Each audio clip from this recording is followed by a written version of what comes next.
Democratic presidential contenders Bernie Sanders and Hillary Clinton joined striking Verizon workers' picket lines on Wednesday after Sanders was endorsed by New York City transit workers in his fight for union support that has largely gone to Clinton. Sanders addressed hundreds of striking workers in Brooklyn as brothers and sisters and thanked them for their courage in standing up to what he characterized as corporate greed by the Mammoth Communications Company.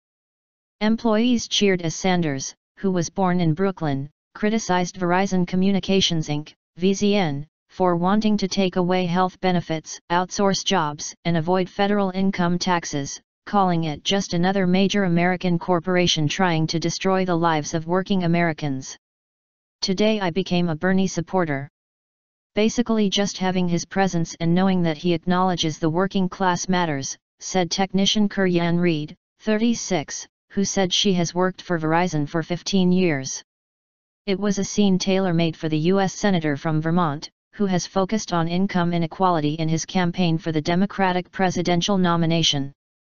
Sanders is trying to catch up with Clinton, the front-runner, in Tuesday's primary in New York, a state both candidates have called home. On Wednesday afternoon, several dozen workers picketing a Verizon store in Manhattan cheered as Clinton arrived to show her support. "This has been going on for months," she said of the deadlocked contract talks, adding that the employees needed all the support they could get. Despite Sanders' daily championing of the rights of working-class Americans, Clinton has racked up the lion's share of support from organized labor, a crucial base for the Democratic Party. Among Democrats and independents who belong to a labor union, 50% support Clinton and 36% back Sanders, according to a Reuters/Ipsos national poll in March. In comparison, Clinton and Sanders have been about even in the poll among all Democrats and independents. The poll from March 1 to March 31 included 780 people who said they were Democrats or independents and belonged to a labor union. It had a credibility interval of 4 percentage points. Nearly 40,000 Verizon employees went on strike on Wednesday in one of the largest U.S. walkouts in recent years after contract talks hit an impasse. Standing up for millions of Americans. You are standing up not just for justice for Verizon workers, you're standing up for millions of Americans, and you're telling corporate America that they cannot have it all, Sanders told the striking workers. Verizon Chief Executive Officer Lowell McAdam accused Sanders of getting the facts wrong and oversimplifying the situation, dismissing the candidate's views as contemptible.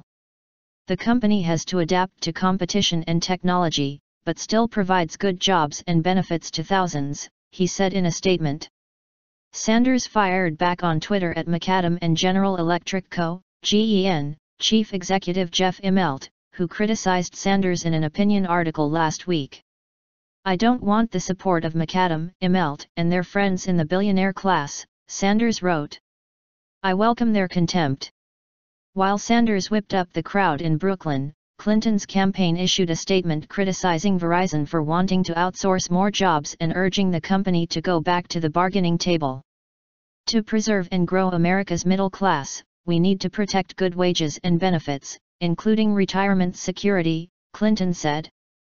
"And we should be doing all we can to keep good-paying jobs with real job security in New York." Earlier in the day, Sanders announced the endorsement of Transport Workers Union Local 100, representing 42,000 workers in the New York City area. Clinton, meanwhile, won the backing of a local unit, representing more than 27,000 area workers, of the International Brotherhood of Electrical Workers, one of the unions involved in the Verizon strike. The other union involved in the strike, the Communications Workers of America, has endorsed Sanders for president. Other influential unions that have backed Clinton include the AFSCME, a public employees union with 1.6 million members, and the Service Employees International Union, or SEU, which has about 2 million members in a variety of professions. In what was widely viewed as a win for Sanders, the AFL-CIO, the country's largest labor union federation, in February declined to endorse a candidate in the Democratic primary. Sanders also won his first endorsement from a fellow U.S. Senator, Democrat Jeff Merkley of Oregon, on Wednesday, while Clinton was endorsed by New York's Daily News, which called her a super-prepared warrior realist.